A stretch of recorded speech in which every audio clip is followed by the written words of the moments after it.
Hello and welcome to this Getting Started Widget Online webinar. Hopefully we'll be able to show you some ideas of how you can use Widget Online so you can get started in creating resources. To begin with, we need to log on. So we're logging on from widgetonline.com. Widget with an IT, it's a computer company. That's a good way to remember. And clicking on the right-hand side, the login button. That takes you to a login screen where you can enter your credentials. So your username, usually your email address, and your password, and then click login. This will take us to the home screen. So I just want to spend a little bit of time explaining how the home screen is laid out. This is a group account, and in a group account, on the left-hand side, you will have a selection of folders, so your folder tree. The My Documents area, where you can save resources that you've created that are useful for you, for an individual that you're working with.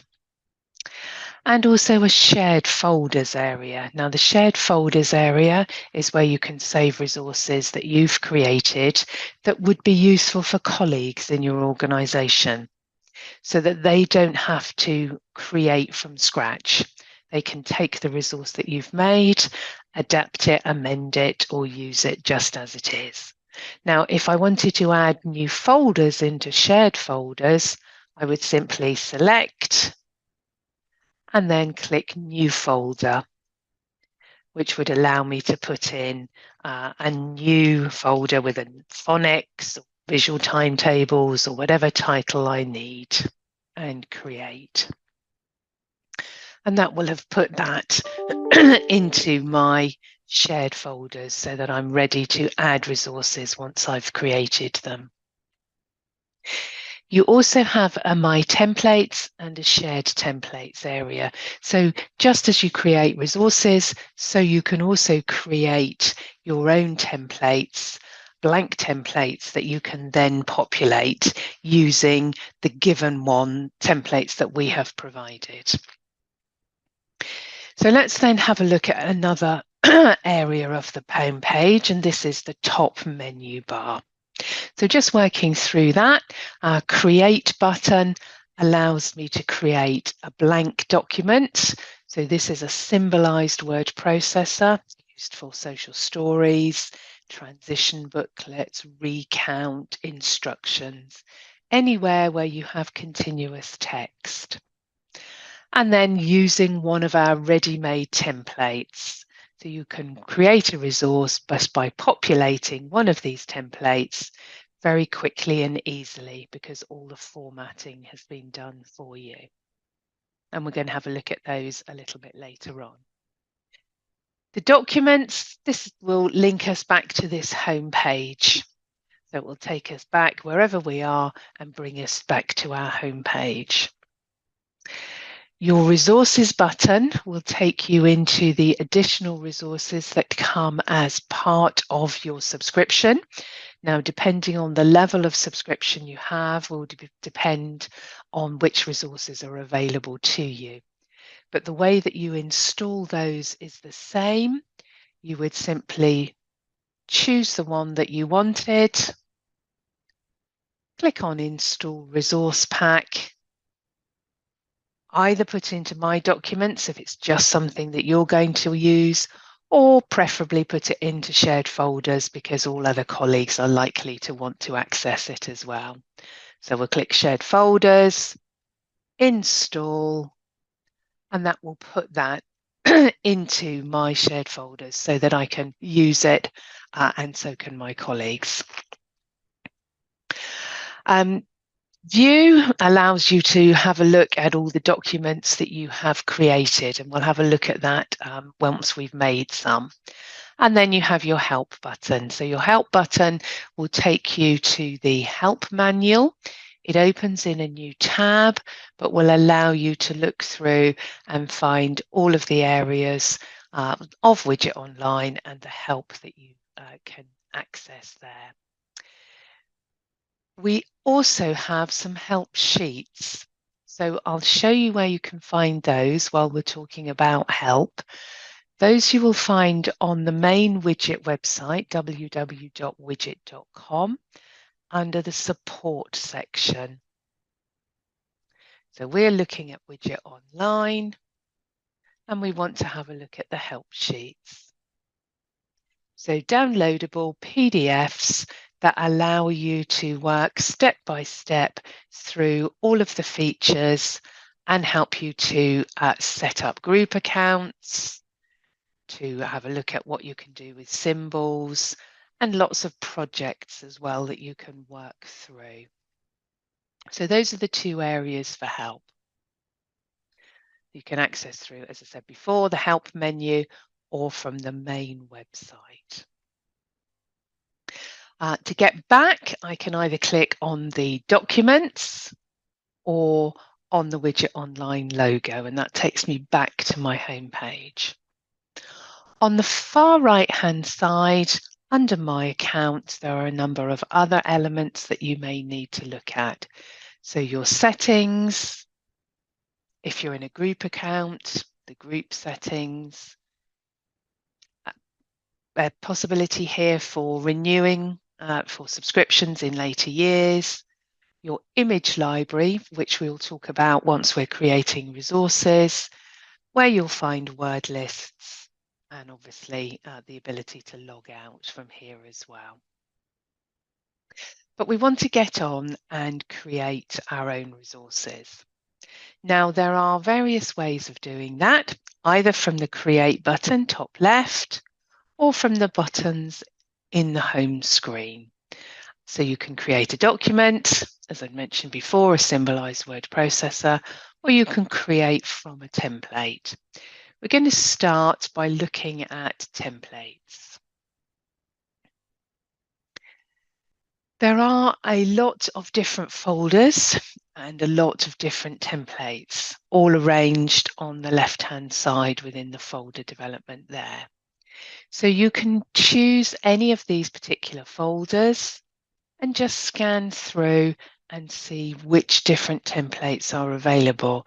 Now, it is worth spending a bit of time. I know time's always difficult, but it is worth having a look through each of these different template folders and getting an idea of how you might use them. So the picture and word banks, for example, we might put a photograph or a picture of a character in the top and then the vocabulary that describes that character. If we were to look at the word wall, we could use this for adverbs or adjectives. Our central themes are really good for topic vocabulary. If we have a look in literacy support, you've got some handwriting templates. You've got some scaffolded writing. You've got some colourful semantics. So as I say, it's worth spending a little bit of time having a look through each of these different folders to get an idea of the templates that are available. In display materials, lots of different backgrounds that you can use to symbolize. So all of these templates work in the same way. They are all pre-formatted to allow you to have the biggest text and the biggest symbol within that size of cell. Once you've chosen a template, that template is fixed. So if I choose a 2x3 flashcard, for example, I will have 2 columns and 3 rows, and I can't change the way that that is organized. Before I choose my template, I can, however, have a look at the custom flashcards or the custom templates, anything with a magic wand, and that will allow me to choose the number of rows and the number of columns at the outset.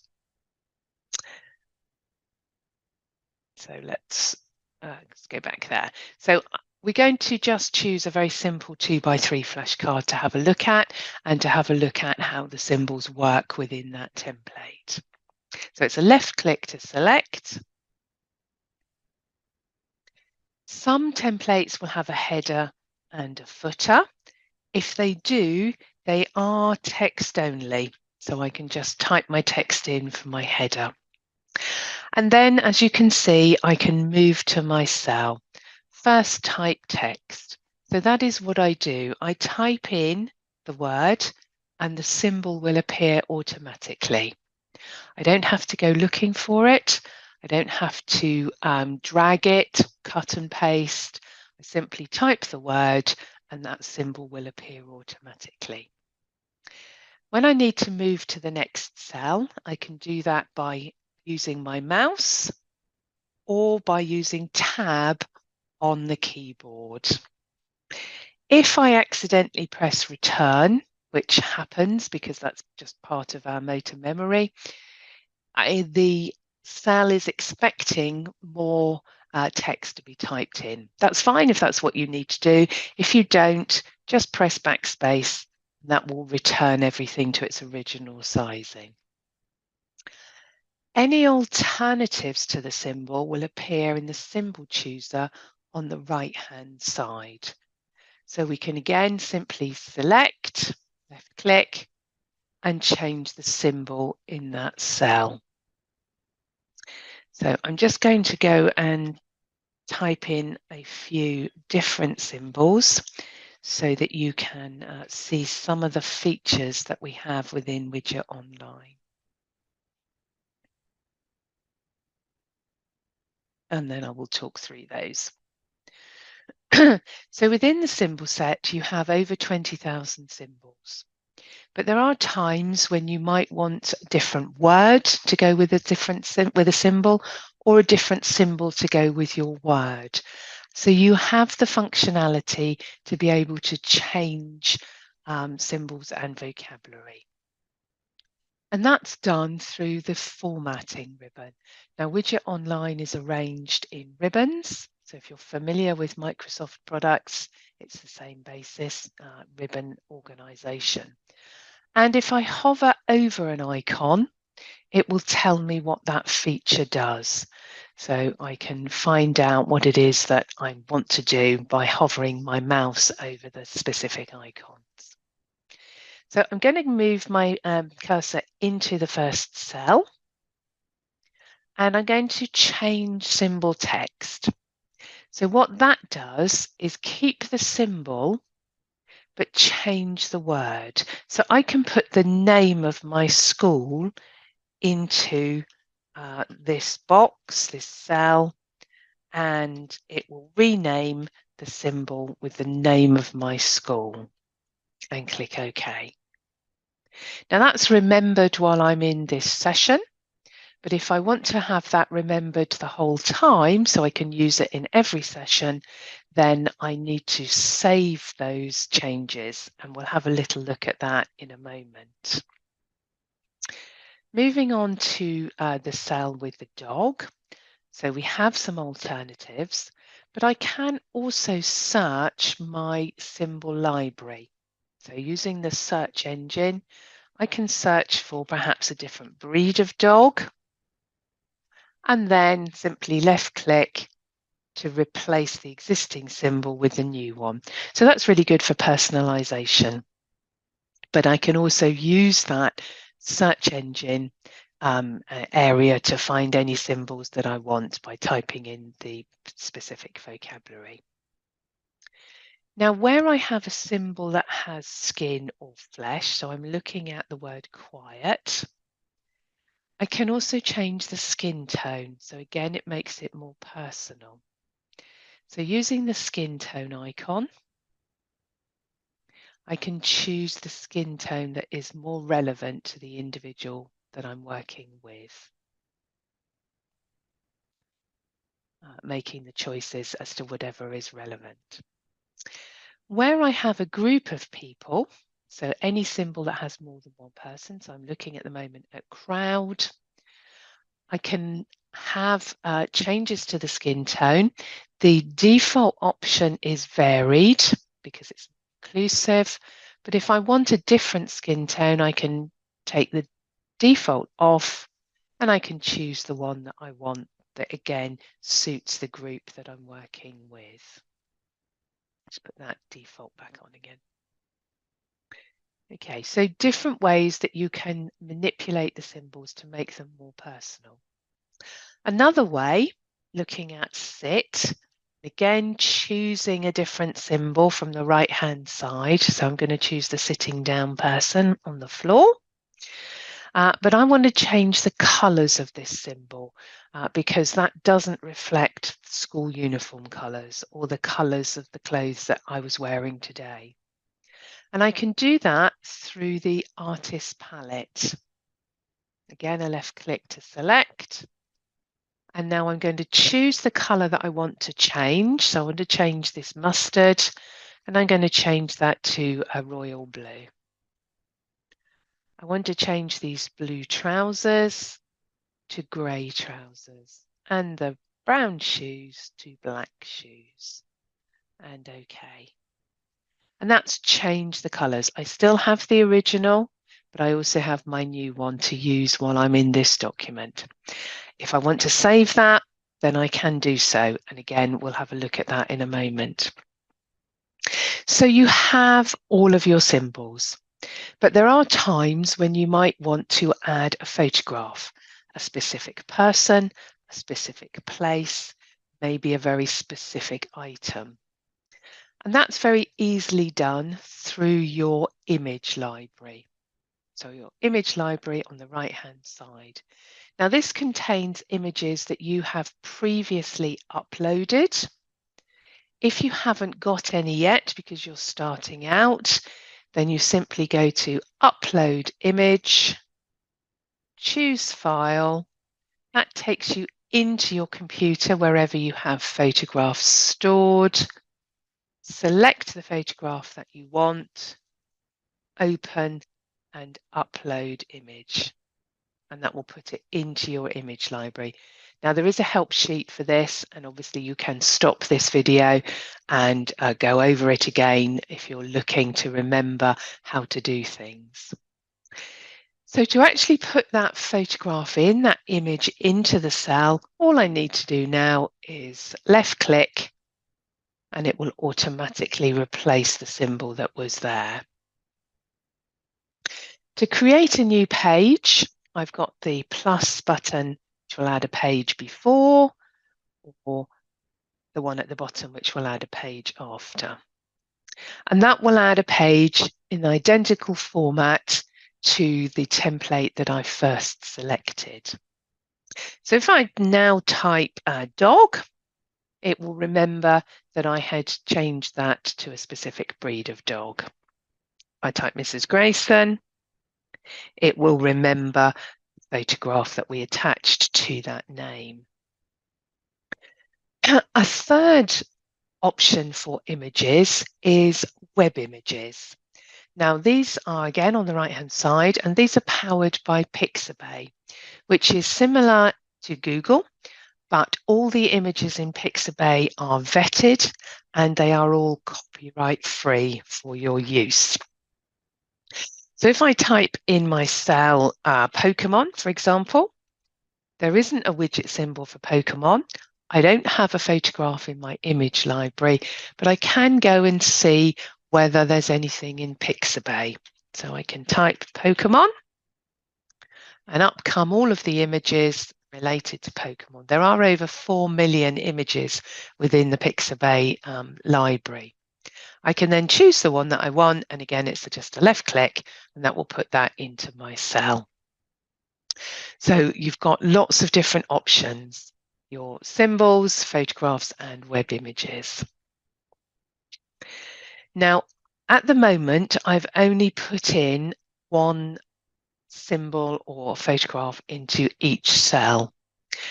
Widgit Online will allow me to put in a maximum of 2 symbols into a cell.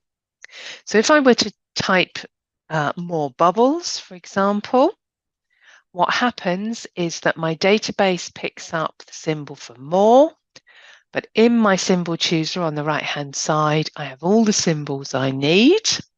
So I can now choose a second symbol. So I have an icon here, choice, add second symbol to frame. That allows me then to select my bubbles, which gives me 2 symbols in that cell. If I type in a phrase, again, my database is picking up the symbol for the first word. All my choices are available in the symbol chooser. And here it would be important to choose the two key symbols to support that phrase. So I would choose Monday as my first one, then add second symbol to frame, and choose swimming as my second symbol. So that allows me to have two symbols representing a sentence. So it's key symbolization of that sentence. Again, I can create new pages. If I want to duplicate what I've already done, then I can do so through the duplication button. And that will give me that page again. If I want to delete that, I have the delete button. So let's create another new page and have a look at how we can combine a photograph and a symbol. So there will be times, particularly with younger children or children with very complex needs, where you might want to have, where they are transitioning through object of reference to photograph to symbolic representation. And you may want to have the photograph and the symbol together in the same cell. That's easily done. Starting out with the photograph, so we'll choose the cat from my image library, and then from my symbol library, I will add second symbol and add the cat.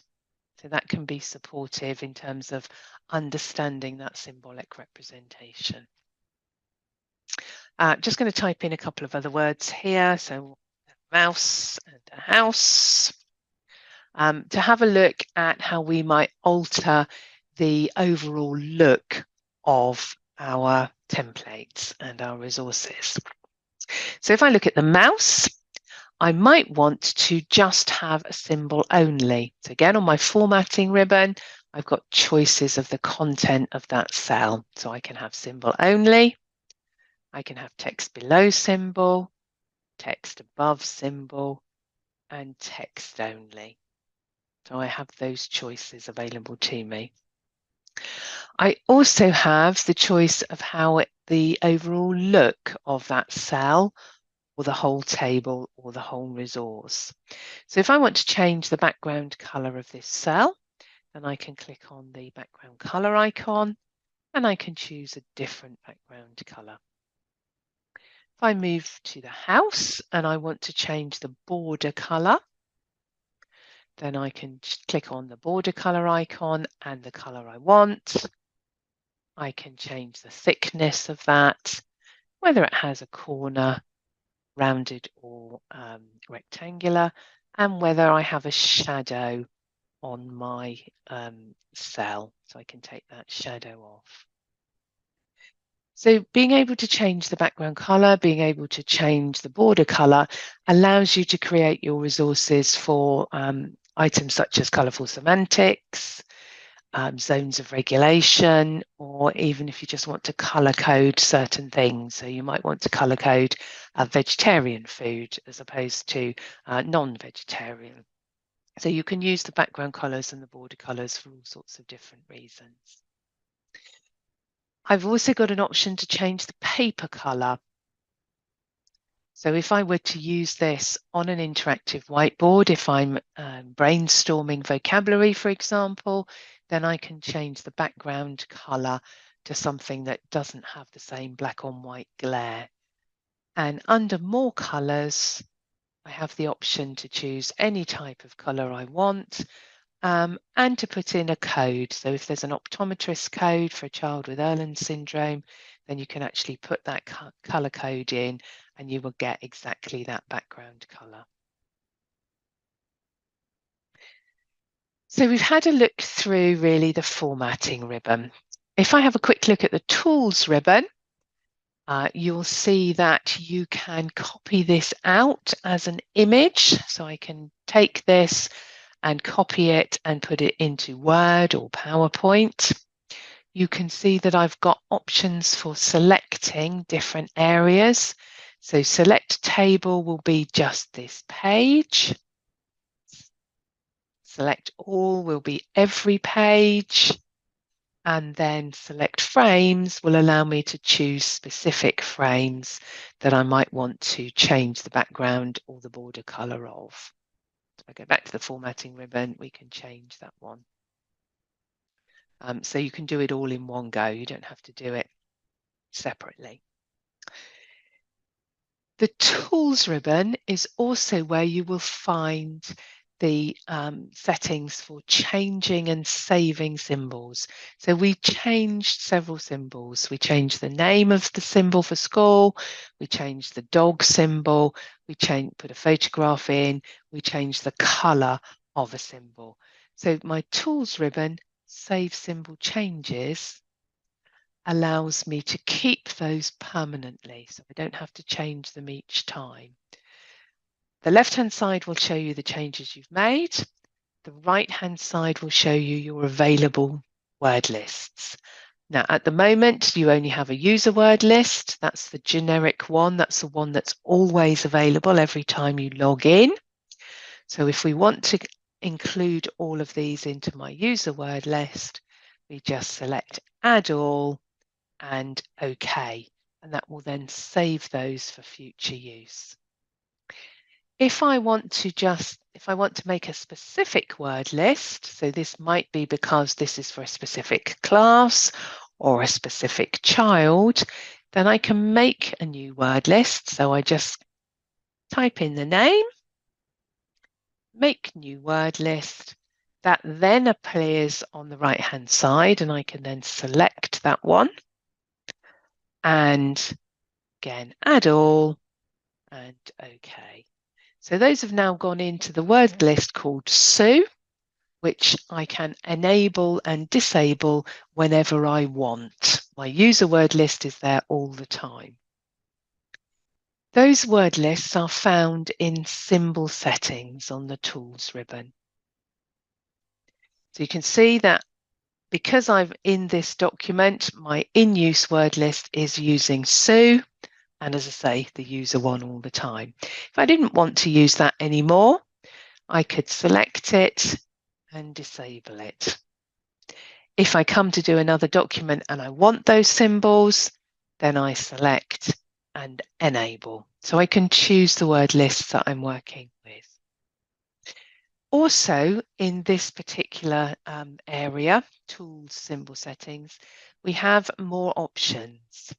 Now, these more options will show you the restricted symbol set. So these are symbols that are external to the database, but will allow you to create resources in specific areas. So, for example, in the relationships and sex education curriculum, you may need to use symbols that are part of the human reproduction set. If you're doing drug and substance misuse education, you may want to use the drug and substance symbols. Psychiatry and explicit symbols are much more explicit, so they contain elements around abuse, around self-harm, around repetitive disorders, etc. So you can obviously turn these on and off whenever you want to. We suggest that they are generally turned off and that you just come and turn them on when you need them. But human reproduction, drug and substance misuse, you may want to keep those on all the time. The psychiatry and the explicit ones, probably only when you need those specifically. Let me just turn them on and give you some examples so that you get more of an idea. So we'll find a new page. So apologies if you happen to be having something to eat at the moment, but this is a good example of the difference. So this symbol is in the main database. Symbols on the right-hand side are in the explicit symbol set. So they are more explicit. In some cases, you may need that. So for your human reproduction, got all the private parts. In psychiatry, you have self-harm. So this is the main database symbol. and this one is in the explicit symbol set, the restricted symbol set. So they're not ones that you're going to want to have all the time, but there will be instances, or potentially will be instances, when you do need to use those. So I'm going to delete that page, and I'm going to go back onto the Tools ribbon and Symbol Settings, More Options, and I'm just going to take those off or Restore to Defaults. And OK. So that's essentially looking at templates. So I'm now going to save this, and then we're going to have a look at a couple of other areas. Now, once I've created my resource, I can create a PDF directly. I can print directly. Now, any PDF obviously can be saved on the network, but it is not editable. However, I can save as a Widgit Online document. Now, that will save into the cloud. Everything is GDPR safe and approved. And you can obviously access it then from any computer where you are accessing your Widgit Online account. You can also save as a template. So if you had made some changes to the layout, and before you populate, you could save those as a template so that it's there ready to use again in future.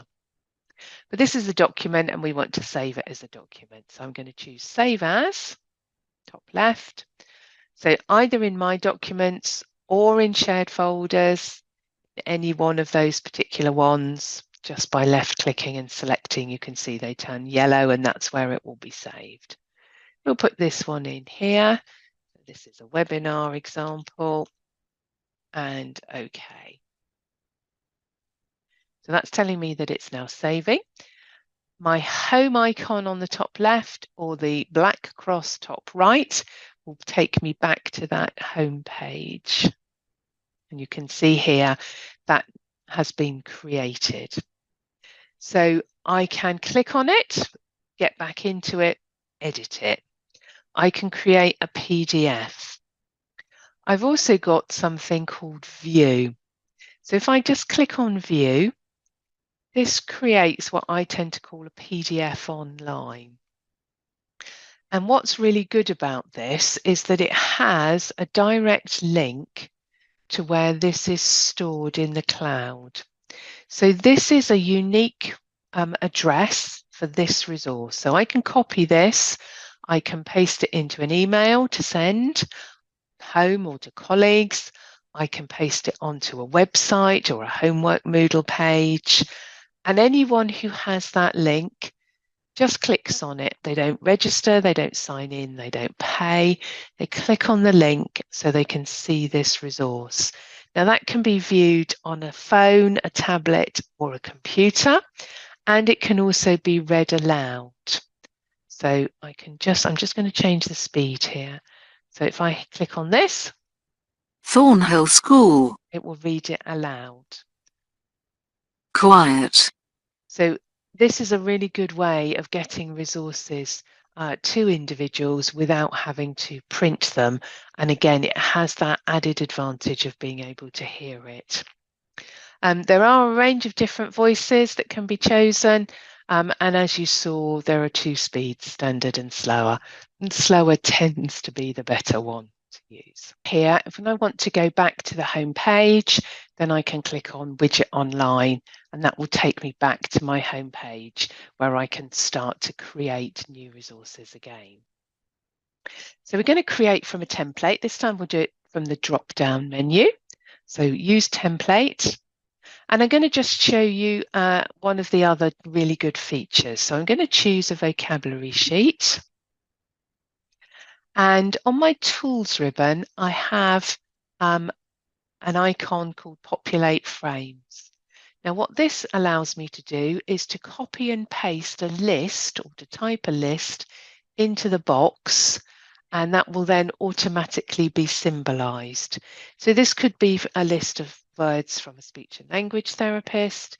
It could be a list of words in medium-term plans, or a list of words from websites. So anywhere where you need to symbolize some vocabulary. So I'm just pasting that in, click Populate Frames.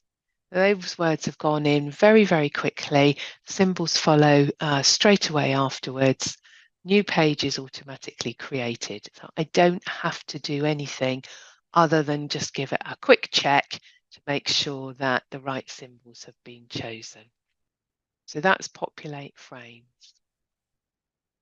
Let's just go home again. We're not saving that one. And have a look at the dual language templates. Now, dual language allows you to create resources both in English and a second language. So again, you have a range of different templates and you can choose whichever is most appropriate. So we're going to just go for a central theme this time. We have a choice of languages, so the languages that Google currently translates. And anything that has a speaker icon next to it means that in the view, it can be read aloud in English and that second language.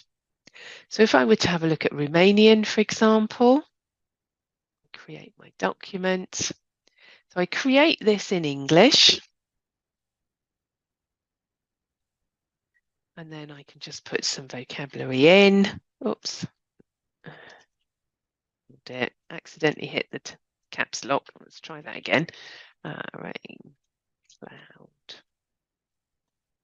snow. Okay, so you can obviously go on and keep populating that until you've fully created your resource. From my tools ribbon again, I can select all, or I can left click and drag across, and that will select everything as well. My formatting ribbon allows me to use Google Translate. And that translates, this is Romanian. If I save this now, so we'll go back to save as, and we'll call this EAL, and okay. Let's go back home to have a look at that. So here it is again. So let's go and look at that view. So now I've still got my direct link that I can create. I can still paste that on a website or a homework page or send it home. But now I can click on the English and hear it read aloud. Rain. And I can also click on the Romanian to hear that. Lion. So it's a really useful resource for all sorts of reasons, to support the learning of English, but also support peers and staff with non-English speaking people or English as a second language. You can just sort of have a go and join in, make them feel more included. Let's go back home again to the Widgit Online logo. And this time we're going to go back into that resource, so EAL. So I want to go in and edit it. So I click on the title. And I want to change the language. So we've got Romanian, but I want to change the language to a different one. So again, I'm just going to select everything by a left click and a drag. And I'm going to change the language through the dual language settings and choose. So now I'm going to go for Chinese simplified. Okay, so that removes what was there. I can now translate again and I have a different language. So I don't have to re-input, I just have to retranslate. So it makes it really quick and easy. And again, anything that I've done already in terms of changing color, changing skin tone, changing background colors and cell colors, etc., I can do in this format too. Okay, let's go home. So I've created these resources and I've put them into my documents. But if I now want to move those, maybe put them into a specific folder within my documents, or I want to move them to shared folders, then I can simply select in the box in the left-hand side and either move or delete or copy. So I can put those into other folders. So if I want to move this into somewhere in shared folders, for example, Let's put it into the example folder that we made earlier. I can move that. You can see it's taken it away from there, but it will have put it into my example folder in shared folders. That's looking at templates. Now let's have a look at the document side. So create a document from the orange button, or again from the drop-down menu. This gives us a blank word processing page where I can just type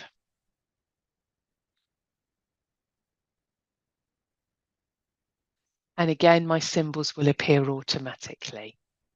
It has what's called a smart symbolizer, so it knows the difference between a noun and a verb, and it will absolutely do its best to give you the right symbol. But again, all choices are available on the right-hand side. So if I wanted a different symbol for drink, then I can just choose the one that I want. If I didn't want a symbol at all, I choose the no symbol. And then we can go back and put that one on. So a few things that are a little bit different. I'm going to just highlight this sentence and increase the size. So here I can increase the size of my text or my symbols or both to keep them in proportion, so we can see that a bit more easily. I can also change the font. So FSME is the default font. It has nice A's, nice G's. It's an accessible font, but I have got some Sassoon precursive. I've got fully cursive. I have a dyslexia friendly font, Lexen Decker, which is has some research around it to say that it improves fluency of reading because of the spacing of the graphemes. There are lots of different options that you have there. If you want to make any of those your default, the little black arrow in the right-hand corner will allow you to set different defaults. Okay. I can type. I can also copy and paste. So if I were to go to a web page and just copy in a sentence, so I can do this from a web page or I can do this from Word documents. That will automatically be copied in and automatically be symbolized. What I must do then is to go through and check, are there too many symbols? Is it visually cluttered? Have the symbols that have been chosen, are they the right ones? So in this instance, I would look at this and say, I don't like that symbol for in, it's not necessary. I'm going to remove it. I don't like that symbol for 1666. It's not necessary. I'm going to remove it. Get rid of the one for in here as well. And that just makes it easier to read. It's less cluttered.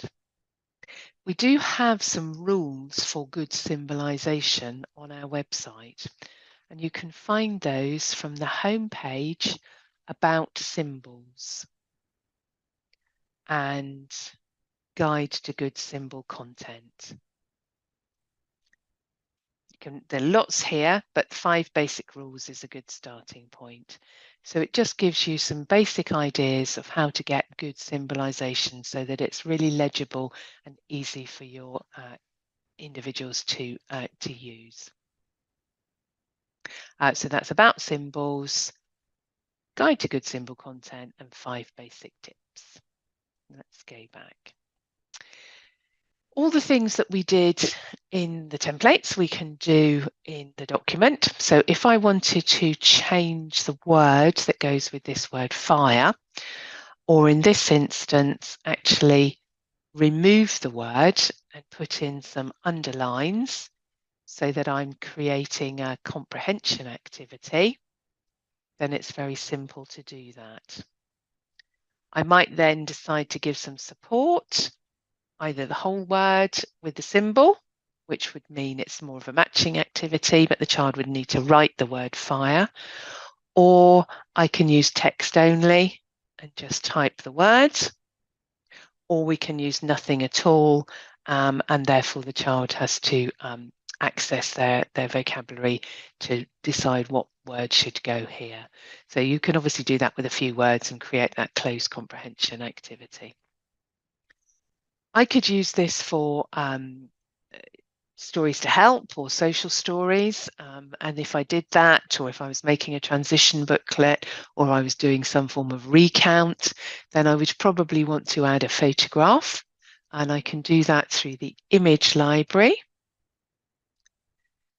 So we'll have a photograph of a cake. So again, I left click.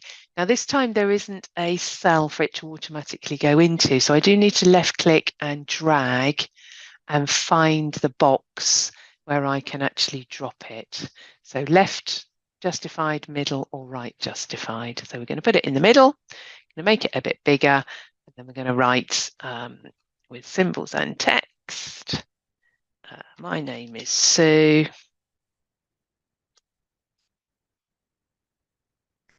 I like cakes.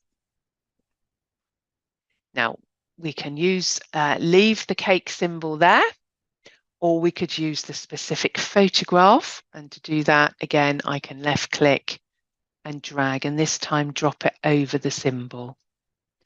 If I wanted to put a photograph in, this isn't me, but we can put this photograph in. So it's very quick and easy to add your photographs again through your image library or through your layout and graphics ribbon. So add paragraph graphic will work in exactly the same way. So let's add a paragraph graphic, but I can do it through my image library, through my symbol search, or through my web images. So if we wanted a castle, for example, we can find the castle that we want and insert that image, and that will put it in. It's popped it in the middle there, but again, I can choose where it goes. I can also delete that graphic from here as well.